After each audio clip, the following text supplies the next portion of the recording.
Yo, what is up, guys? Welcome to the Fantasy Football Prodigy channel. It is Tyler here, and in this video, I am going to be recapping a blockbuster trade that a fellow league mate and I executed in my main league, the League of Bros. It is a 12-man, non-PPR standard league, and I ended up trading my 9th round backup tight end away for a couple pieces that will make a team that I think is pretty strong even stronger. But before we get into that, guys, make sure to subscribe to the channel.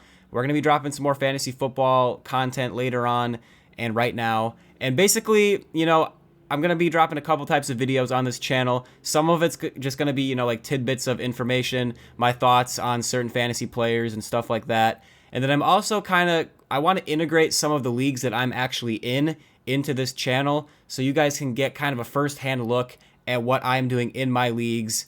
And so it adds a little bit of context to what I'm saying and some of the stuff that is going on in the fantasy landscape. So without further ado, let's go ahead and take a look at this trade that went down in my league between me and a fellow league mate. So, as you guys can see, my tight end is Zach Ertz, and I ended up drafting TJ Hawkinson very late in the draft, and then I also drafted another backup tight end in the 9th round because I just felt the value was there, and we also expanded our benches due to the uncertainty with the season. We added a couple bench spots, and I really liked this tight end. I liked his upside, and one of the reasons that I drafted this guy in the 9th round, even though I already drafted Zach Ertz as a rock-solid tight end 1, was because I thought that this tight end was a breakout candidate at the tight end position. He was one of my favorite sleeper tight ends in the NFL, and that player is, where is he? How do I click on this? Noah Fant. There he is. I traded away Noah Fant in this league, and in return, I got Raheem Mostert, right? I got running back for the San Francisco 49ers, Raheem Mostert, and I also got wide receiver for the Philadelphia Eagles, Deshaun Jackson. Now, in terms of just value, I think I won that trade. Noah Fant is definitely a breakout candidate, and he started the season strong with 81 yards and 1 touchdown against the Titans. And if you see right here, it looks like he had 6 targets in that game, and he showed in his rookie year last year that he has big playability. If you look at some of his rookie year metrics, he is a prime candidate to, be one of those solid, maybe even elite tight ends moving forward. So that's why I drafted this guy in the 9th round, despite having Zach Ertz already. And by the way, I had the first overall pick in my draft. So when I say the 9th round, it was really the first pick of the 9th round. You could also say the last pick of the 8th round. That's where I ended up drafting him. And again, I just drafted him because, I thought maybe he could even replace Zach Ertz as my starting tight end, or I could trade him. And it turns out I got this trade and I could not turn it down. I ended up trading Noah Fant, who, like I said, he had a good week 1, and hear me out, I think he's going to have a great season, I really do, but you have to have a little context here, is in this first game against Tennessee week 1, the Denver Broncos were without Courtland Sutton. Now, I don't necessarily think that meant that Noah Fant got, like a lot of extra targets. He only had 6 in the game, like that's a healthy amount, but it's not like, Courtland Sutton missed the game, so he got 6 instead of 4 or whatever. Like, I think Noah Fant's role is pretty much the same. I don't know how many more targets went to him because of that injury. Maybe, I don't know. It's hard to say. But that's just one thing to add, is that they were without Courtland Sutton, so it's possible that he got maybe an extra look or two. But at the end of the day, I do like Noah Fant I think he's going to be good this year. I really do. But I got this trade offer sent to me, and he even said, you can pick between trading me Zach Ertz or Noah Fant.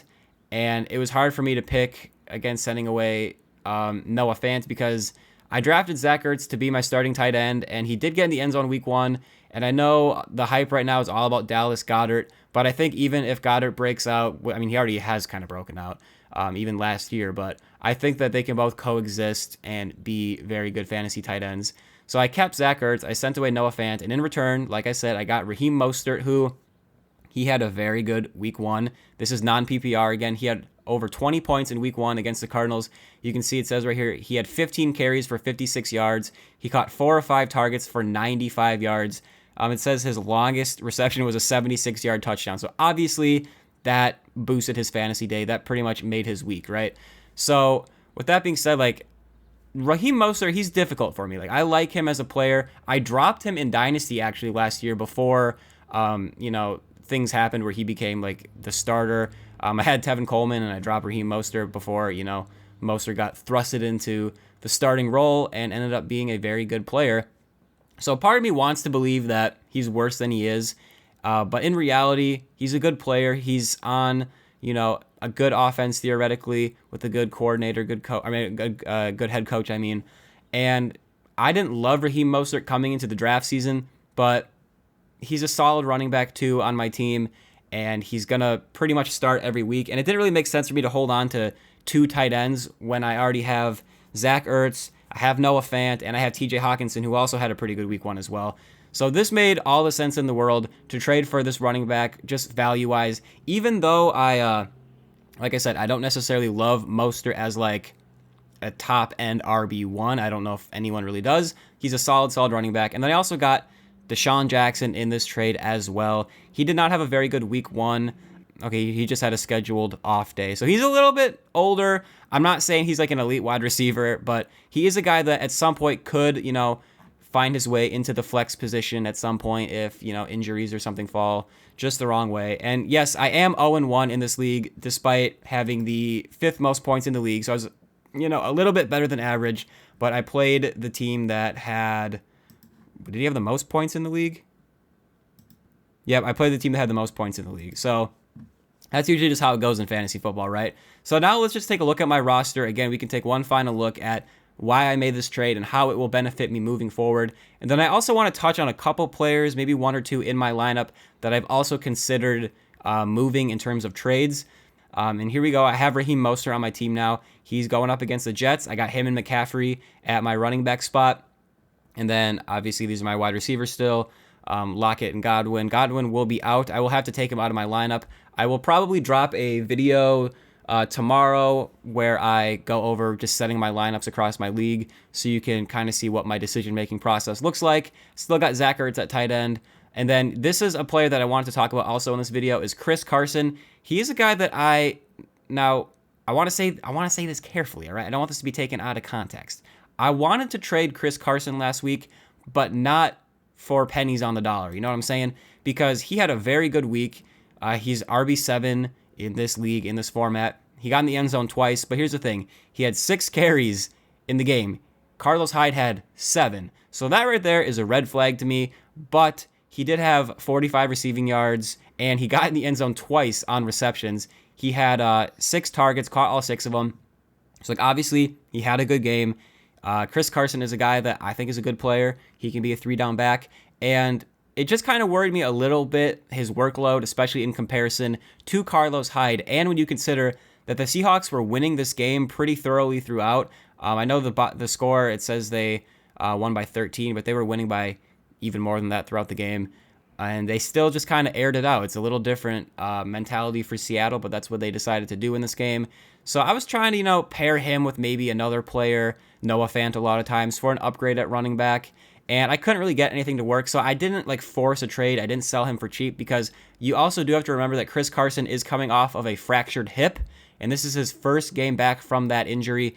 So it is possible that moving forward, they're just kind of easing him in, and he'll get more work moving forward. I can't guarantee anything. I'm not Pete Carroll, but it's not enough of a red flag for me to sell him, for someone who also has question marks, right? So those are my running backs right now. I made some waiver wire moves. I'll probably go over that in my next video when I set my lineup as well. But this team is looking very, very fierce. Mostert really, really adds to my running back core, especially with the uncertainty with Chris Carson. Just from that week 1 workload, I don't want to be too worried about it, but it's hard to say. So we have 3 solid running backs that I think we can, use at our RB and flex spots, or just RB. We could always put Will Fuller in the flex. In fact, when I do take Godwin out, I will probably put Will Fuller in at wide receiver, and I'll just keep Chris Carson there most likely. It's going to be a tough decision between, him and Montgomery, because of the matchup, but I think Carson is the play for me anyways. So my running backs are looking very, very fierce. I mean, my RB4, David Montgomery. I picked up Benny Snell for it was a $6 bid on the waiver wire. And I think James Conner is going to play, but again, James Conner, he might play this week, but next week could be a whole different story. So, and we got Josh Kelly, who had a pretty good week 1. I mean, as like he looked like he was the primary primary backup running back. That's an oxymoron, but you know what I'm saying? He was the guy behind what's his name? What is his name? Austin Eckler. Wow, I really forgot Austin Eckler's name. And also Justin Jackson got injured. He's kind of been missing practice, so it's hard to say. But I think running backs are looking good. Wide receivers, we got Fuller and Deshaun Jackson. Again, Deshaun Jackson is my wide receiver 4. I'll take that. You know what I'm saying? And then, yeah, we still have TJ Hawkinson as another tight end in case Zach Ertz misses time with injury or other, reasons that pertain to this season.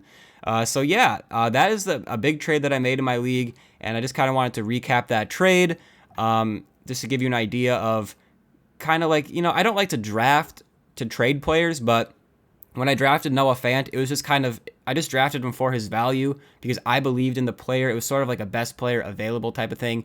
And when you pair that along with our expanded benches, I figured why not take a shot on a guy that I believe in. And it was really painful to have to get rid of him from my team. And, I really did consider honestly trading Zach Ertz away instead of Noah Fant just because, Fant has the hype. He's the young player. Zach Ertz looking like, Dallas Goedert might be at least equal to him, in terms of targets. I mean, Dallas Goedert, based on week 1, is their lead tight end. But, I think that could just be an overreaction. Time will tell, but I'm still fine with Zach Ertz and Hawkinson at tight end. And that just kind of shows how taking value in the draft, it's not always the best idea because you don't want to hamstring yourself with like having too many wide receivers and no running backs to play or something like that. But especially in those later rounds, I really am glad I took Noah Fant because he had a good week 1. I believed in the player. He performed well, and I did the smart thing. I moved him for a running back who I don't love, but is still very, very valuable, and another depth piece at wide receiver. And moving forward, now that I have Mostert, that means that, if Carson has another fluky game where he's not getting a lot of work and gets in the end zone, or even Mostert, who kind of had a fluky game, he just had like a 76-yard touchdown, got in the end zone, and that kind of made him appear a lot better than, he really did, than he really would have looked without that big play. That gives me a little flexibility where if another one of these guys blows up, I can possibly trade them if I like the deal, and I'll have another guy behind them to back them up. So if I trade away Carson, I'll still have McCaffrey and Mostert, right? So you get the point. Just a little recap of the trade that went down in this league. So I'm thinking that this team is looking very good, very good. Obviously, like, I'm 0-1. But I think we're going to win the rest of the games moving forward. No, I really don't think that because fantasy football is the worst and it's so random. But I really do like this team. Again, 12-team league, standard league. And yeah, that was kind of a big blockbuster trade that went down in my league. Let me know down below in the comments any trades that you've been making in your leagues. I'm interested to see what people are doing. It's always interesting to see the hype train get rolling down the tracks for some of these players, especially week 1. You got to remember, in week 1, that's when a lot of thoughts are ingrained in people's minds. So, like, like Dallas Goedert, even if he does pretty mediocre to poor the next few weeks, people will remember, oh, yeah, week 1, he had that crazy good game. He's better than Zach Ertz, blah, blah, blah, blah, blah. You know what I'm saying? So week 1 really sticks in people's minds. So I am glad I was able to make a move that I think benefited my team because of week 1. And yeah, so that is going to do it for the video, guys. Thank you guys for watching. I really do appreciate it. Make sure to drop a like on the video if you enjoyed it. Subscribe if you want to see more, and I'll see you guys later. Peace out.